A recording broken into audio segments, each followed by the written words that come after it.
Hi all, happy Wednesday. How are you? I'm out here squatting down, leaning back against a big Doug fir today. We've been in the middle of a massive storm. I don't know if you've read about the atmospheric river in the Pacific Northwest, but we've got a break in the rain today. So I'm out here getting loved up by the trees and getting my hands in the earth and grounding after several days of pretty much nonstop rain. I hope you're all doing well. I want to say that I'm so grateful for everybody that takes the time to click on these videos, to watch them, to give me a like, to leave a comment. I really appreciate your time. I know there's so many different places you could be spending it, and I appreciate you spending it here with me. I posted a new event last week or a few days ago on our website under the events tab. And it is, our next event is scheduled for 12/27. I originally was going to do a journeying webinar this month, and or I was going to do it next month and not do a webinar this month. Is the truth now that I remember. But it felt super important. We're in the last month of a 9-year cycle that's closing out with this December. And this 9-year cycle closing out, and several other things that have been popping up in my sessions, which tells me what's in the collective, prompted me to do a webinar for the inner child on 12/27. And there's a podcast, there's a playlist on my YouTube channel with the podcasts that I've done, and I've done, several lately, and there's also one there from maybe April or May of this year that I did with Miriam from Awakened Aspects, where I'm talking about the inner child and how the inner child can block you. And when I talk to you about the inner child, I'm not talking to you from a place of, hey, I read this about the inner child, or I heard this, or I learned this in class, or whatever. I am talking to you about the inner child as somebody who was unable to work. I was unable to use the modalities that I am trained in, unable to work for several months in 2024, because I had a fragmented inner child that had so much religious programming that she was blocking my use of these modalities, right, that I was using to help others clear trauma. And so, and I have worked with so many clients now that have shifted amazingly, like shifted just such a great deal just around healing the inner child. Just because we healed the inner child, we did an inner child progression, or they've got tools now where they can work with their inner child. Because your inner child, as I've said before, if you look at the inner child archetype as if it is an operating system, right? This is your first operating system. When you incarnate, the inner child is the first operating system for the incarnation. And what happens is, when this inner child encounters traumas, maybe they feel abandonment or unworthiness or whatever the energy is, and they experience that and dissociate, right? This is how the inner child gets fragmented. You don't get invited to a birthday party when you're, in kindergarten, and it hurts your feelings, and you send that little piece of you away.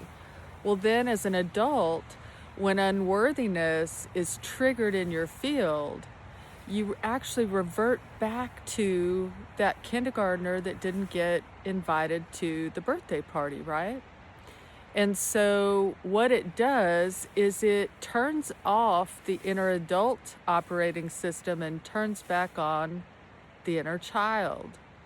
And what that means is no matter what kind of coping tools you have, however good you are at putting on the mask and acting like nothing's wrong, you won't have access to your tools. When your inner child is activated and the inner adult is turned off, you lose your ability to reason and so many other things. It depends upon what age the inner child is when it's fragmented. Many of the people that I have worked with were fragmented at the womb. Fragmented at the womb, some of them multiple fragments at the womb, fragmented at birth. And what kind of things can fragment you at the womb? You could have a discarnate relative hanging out. You know, great grandma could be hanging out with your mom. That could cause you to fragment in the womb. You could, mom and dad could have an argument. And, you know, you hear dad storm out of the room after the argument. Now you have abandonment in your field. And so then what happens is later in life, you know, we don't remember. Obviously, nobody is remembering they fragmented at the womb or they fragmented at birth, right? And so you find yourself as an adult in a situation where abandonment is triggered, and suddenly you feel like you're going crazy because you can't access your tools.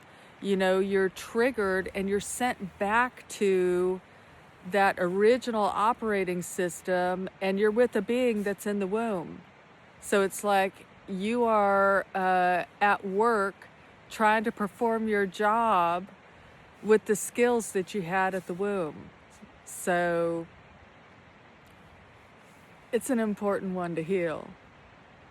And with that webinar, we're going to be doing working meditations again. Travis is going to bring us in with some biofield tuning to start.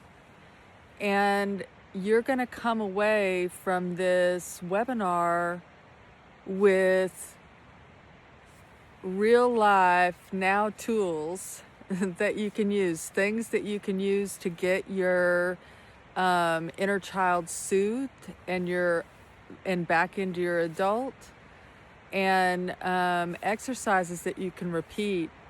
You'll receive a recording even if you can't come live. So that's first off. I wanted to say that. That's 12:27. I've done it an hour earlier, so it'll be 3 p.m. my time. I'm in the Pacific, on Pacific Standard Time. And what we're going to be doing, so I'm doing the Inner Child webinar this month. Next month, we're going to teach you how to journey through the Stargate in your heart, which is amazing. And it is a key to seeing past lives. It is a key to clearing what's bothering you now. It is a practice and a vehicle to expand all of your super senses. It's one of the most transformational things that Spirit's taught me. I didn't learn this from a teacher. I learned it straight from Spirit. And so that's January. And then in February, we're going to be working, I'm going to be sharing some manifestation codes with you. I'm going to be sharing some tools and some, I want to call it practices, but I'm going to teach you how to create consciously.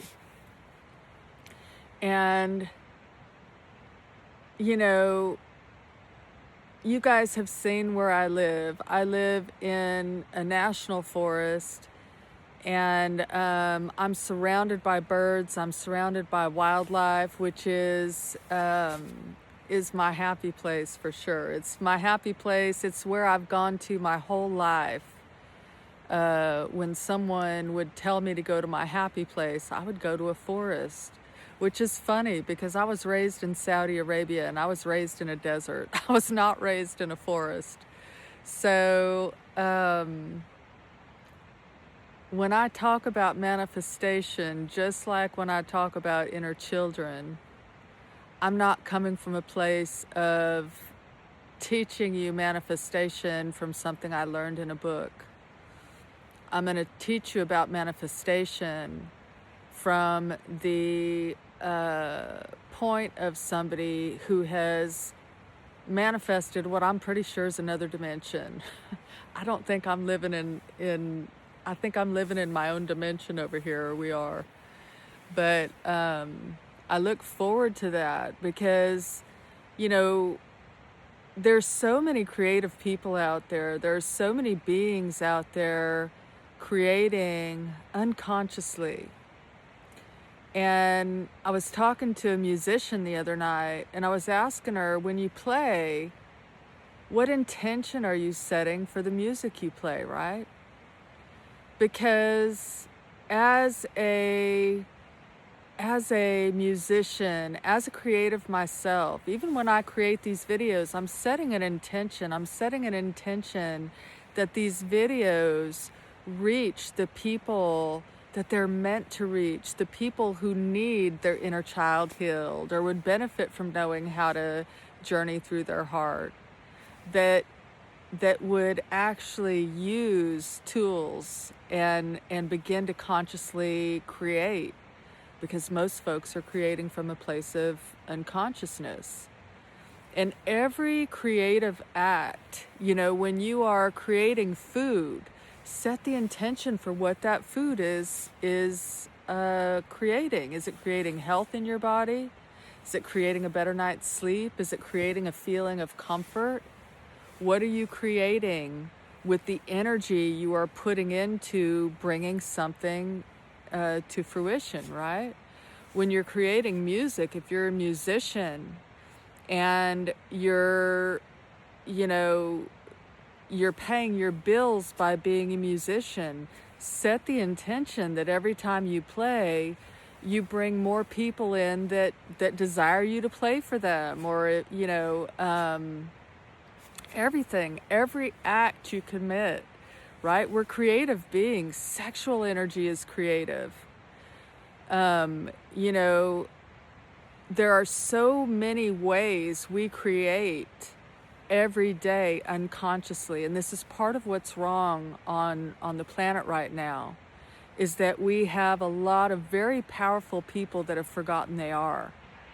And because they are not creating consciously, the collective is kind of, it's almost like they're defaulting their intention to the collective.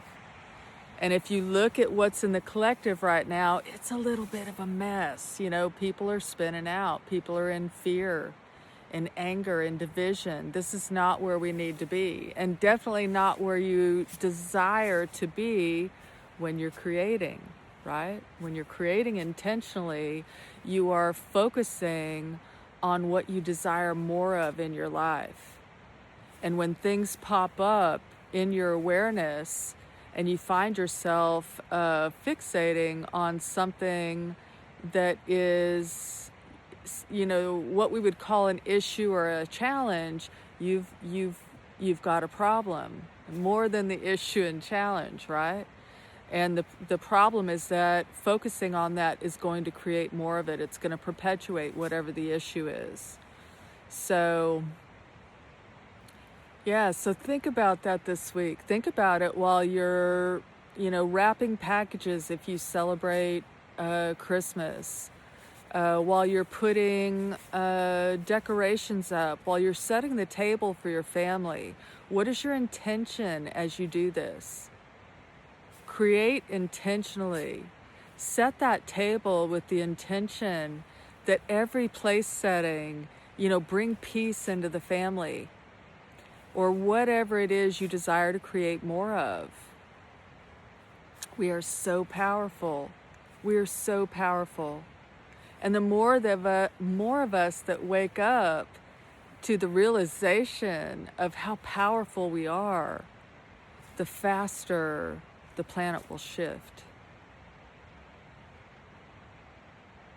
I hope that's helpful. I'm going to put the link to the webinar in the description, and I'm hoping you'll join me. I know it's taken some time away from, I don't know, I guess it wouldn't, is it Blue Saturday? I don't know what comes after Black Friday. And I don't know if Black Friday is even what it's called after Christmas, because I don't really participate in all that. But hopefully you'll take some time out and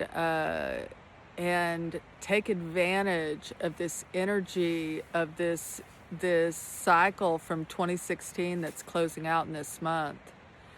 Start 2026 from a place of a more whole and authentic you. And that's really what we're working toward, right? That's what we're working toward when we do inner child work. That's what we're working toward when we clear traumas, when we clear what isn't us.